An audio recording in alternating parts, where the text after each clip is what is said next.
أعزائي طلاب الصف الثاني الإعدادي، السلام عليكم ورحمة الله وبركاته. أهلا بيكم. هنبدأ النهارده نتكلم عن درس جديد بيتكلم عن خلافة عمر بن الخطاب رضي الله عنه. خلصنا كده خلافة أبو بكر ونبدأ نتكلم في خلافة عمر بن الخطاب. بعد الدرس ده يكون معانا درسين في التاريخ بس، خلافة عثمان وخلافة علي رضي الله عنه. بس ما تنسوش تشترك في القناة، تفعل زر الجرس، وأي حاجة محتاجة تقدر تتواصل معانا على رقم الواتس. ما تنساش تعمل لايك وتشرفنا بتعليقك. نبدأ مع بعض بسم الله مع مستر جبريل. نبدأ نتكلم عن خلافة عمر بن الخطاب رضي الله عنه. ده الخليفة رقم 2. طيب حياته قبل إسلامه، نسبه هو عمر بن الخطاب بن نوفل القرشي، يعني من قريش. اتفقنا الرسول والخلفاء الأربعة اتولدوا في مكة، بعد بس سيدنا عمر اتولد بعد ميلاد الرسول ب 13 سنة. طيب إسلامه، لما نقول إسلامه كان من أشد الناس عداوة قبل الإسلام، قبل ما يسلم. وأسلم في الخامسة من البعثة، بعثة الرسول. لقب الرسول صلى الله عليه وسلم عمر الخطاب بالفاروق. ودي تجي في الامتحان بما تفسر، أقول لأنه فرق بين الحق والباطل. لما سمع القرآن دخل عمر الخطاب قلب الإسلام، وذهب إلى دار الأرقم بن أبي الأرقم وأعلن إسلامه للرسول صلى الله عليه وسلم هناك. ثم دار هذا الحوار بينه وبين الرسول وبينه وبين المسلمين. ألسنا على الحق؟ من قال هذه العبارة عمر بن الخطاب. فقال الرسول صلى الله عليه وسلم بلى. بلى كلمة يعني معناها نعم. فقال عمر إذا لماذا نخشى قريشا؟ خايفين منها ليه؟ والذي بعثك بالحق لا تخرجن. فخرجوا، خرج على راس صف. يبقى المسلمين طلعوا بصفين، صف في اوله حمزه والصف الثاني في اوله عمر بن الخطاب. طيب راحوا فين؟ البيت الحرام اللي هو الكعبه، ونقل كلها قريش تتوفى، فلم تستطيع ان تصيبهم باذى زي الاول، وبذلك يكون قد فرق بين الحق والباطل. دي سبب التسميه باسم الفاروق رضي الله عنه. حياته بعد اسلامه اتصف به الزهد، العدل، الرحمة، التواضع بين الناس، رجاحة العقل. حتى قال فيه الرسول صلى الله عليه وسلم إن الله قد جعل الحق على لسانه وفي قلبه. ظل بجوار الرسول صلى الله عليه وسلم في مكة حتى أمر صلى الله عليه وسلم أصحابه بالهجرة إلى يثرب. أعلن أمام قريش أنه مهاجرا إلى يثرب، فلم يستطيع أحد منعه. يعني أعلن قدام الناس ان هو يهاجم قدامه اللي هم قريش، ولم يستطيع احد منعه. بينما الرسول واصحاب الرسول صلى الله عليه وسلم هاجروا سرا خفيا اثناء خروجهم الى يثرب حتى لا يراهم احد من كفار قريش. شارك الرسول صلى الله عليه وسلم في كل الغزوات، وجاهد بنفسه وماله في سبيل نشر الاسلام. احبه الرسول صلى الله عليه وسلم لايمانه وعلمه وذكاؤه وقوته في الحق، وقربه اليه حتى كان احد المستشارين، يعني كان بيستشيره في كل امور. لما الرسول توفى فضل بجوار ابو بكر الصديق بعد توليه الخلافه يسانده بنفسه ومال ورأيه حتى ثبت اركان الدوله الاسلاميه التي تركها الرسول صلى الله عليه وسلم.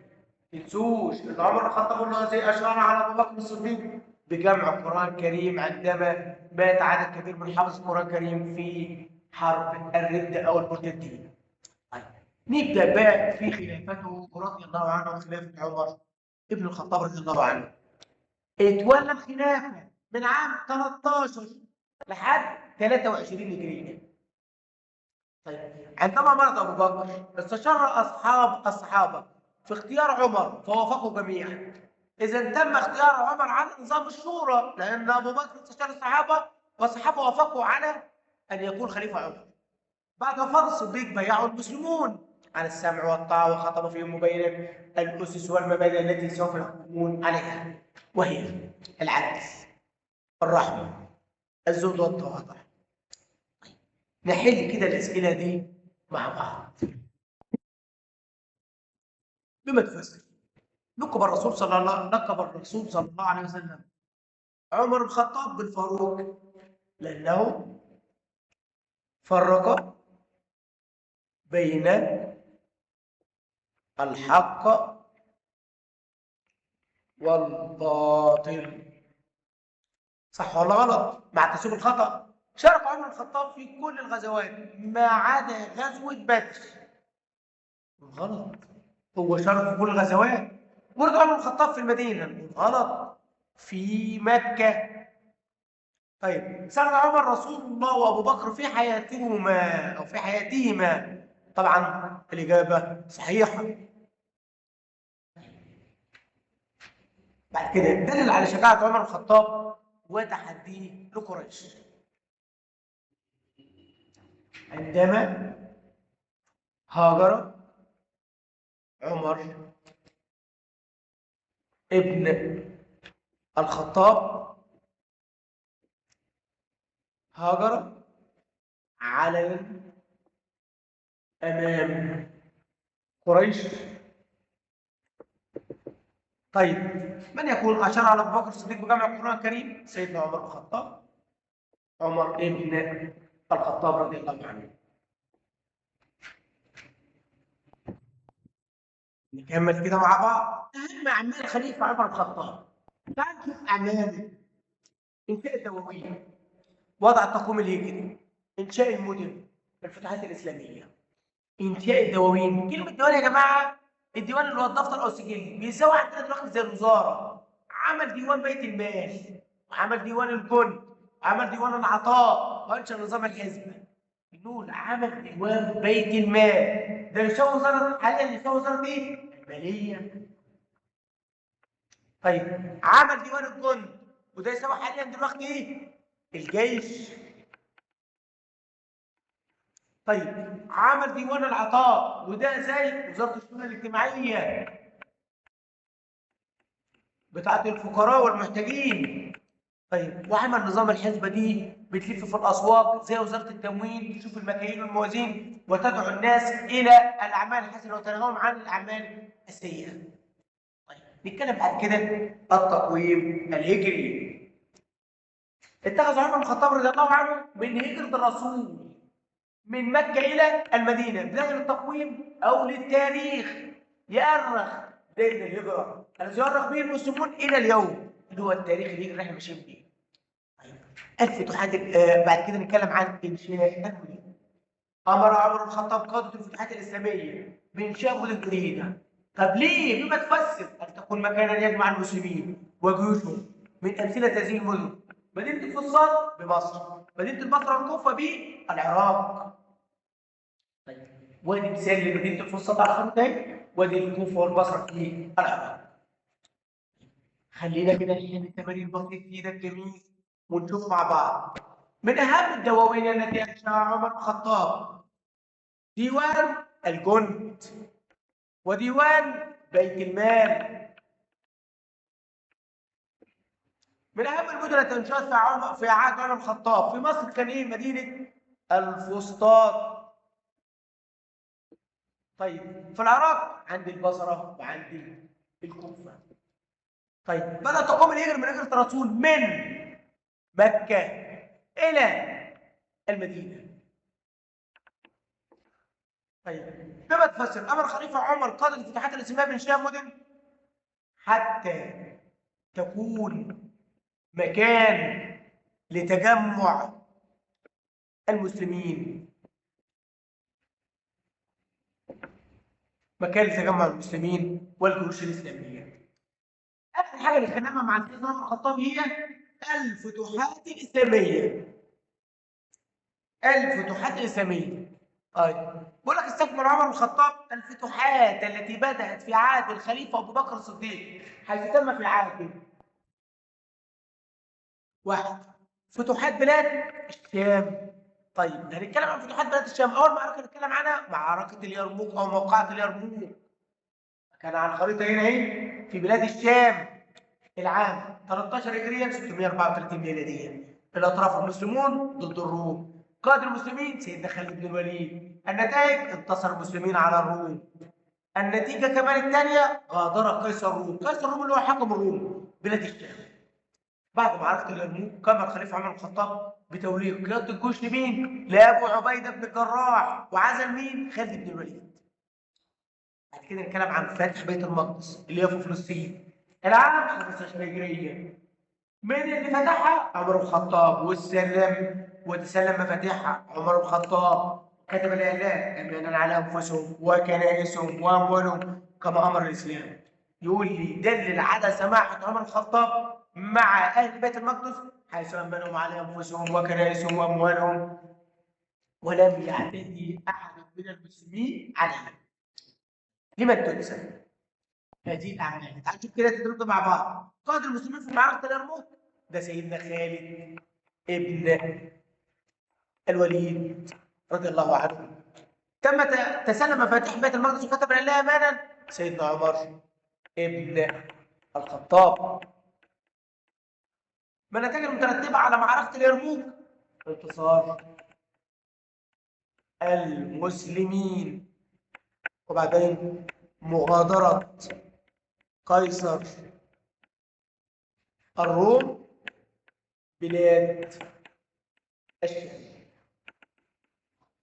طيب دليل تسامح عمر بن الخطاب مع اهل بيت المقدس عند فتحها حيث امنوا على ارواحهم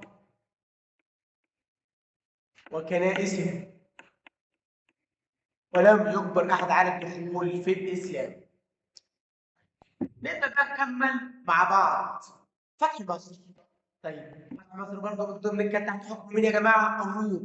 كان سنه كام؟ 21 هجريا. كام؟ 641 ميلاديا. انتهز عمرو بن العاص فرصه وجود الخليفه عمر بن الخطاب في بلاد الشام وعرض عليه فكره فتح مصر قائلا: انك ان فتحتها كانت قوه للمسلمين وعونا لهم وتامينهم لفتوحات الشام. من قائل هذه العباره؟ عمرو بن العاص. قال مين؟ سيدنا عمر بن الخطاب. المناسبة عند فتح مصر أو قبل فتح مصر. طيب ما البلد المقصود؟ طبعا مصر. الخليفة عمر بن الخطاب تردد في بداية الأمر. ليه؟ بما تفسر اذكر السبب: انشغال جزء المسلمين بمطاردة الفرس والروم، ولكنه بعد ذلك وافق على فتح مصر. في فتح مصر الأطراف المسلمين ضد الروم. قائد المسلمين عمرو بن العاص. طب في عهد الخليفة عمر بن الخطاب مراحل فتح مصر: انطلق عمرو بن العاص بجيشه وقام بفتح مدينة العريش وتستقبلها أغنياء بنت الحارث. دي مدينة العريش أول. بعدين مدينة الفرمة ودي دارت بينه وبين الروم معركة انتصر فيها المسلمون وتمكنوا من السيطرة عليها. فين مدينة الفرمة؟ هنا. تقريبا دلوقتي مكانها السويس. ثم مدينة بلبيس. مدينة بلبيس وده حصرها واستسلمت بعدها. وبقى عمرو بن العاص ينتظر شهرا، ينتظر امدادات من الخليفة عمر بن الخطاب. ودي مدينة بلبيس في الشرقية. وبعدين حصن بابليون نجح في فتحه بعد معارك عنيفة بينه وبين الروم. بدأ بعد كده فتح حصن بابليون. طيب آخر حاجة هنتكلم عنها في الفتح اللي هي بالنسبة لمصر فتح مدينة الإسكندرية. طيب مدينة الإسكندرية كانت عاصمة لمصر أثناء حكم الرومان. نتائج فتح مصر: جلاء القوات الرومانيه من الاسكندريه، يعني خروج القوات الرومانيه من الاسكندريه 21 هجريه 641 ميلاديا، وبذلك اصبحت مصر بلاد اسلاميه. ها جينا لسؤال مهم جدا بيجي في الامتحان: دلل. اعطى عمرو بن العاص لاهل مصر مثالا للسماحه حيث امن الاطفال على انفسهم واموالهم وكنائسهم لم يجرؤ احد على الدخول في الاسلام، يتعايش الجميع معا كل منهم له حقوقه وعليه واجباته. يتكلم بعد كده عن معركة القادسية وفتح العراق وبلاد فارس اللي هي إيران. معركة القادسية 15 هجرية. الأطراف المسلمون ضد الفرس. قائد المسلمين سعد بن أبي وقاص. النتائج: انتصر المسلمين وهزم الفرس. وبعدين قتل رستم قائد الفرس. طيب ودخل المسلمين المدائن عاصمة الفرس. طيب معركة نهاوند بنسميها فتح الفتوح عام 21 هجرية. الأطراف المسلمون ضد الفرس.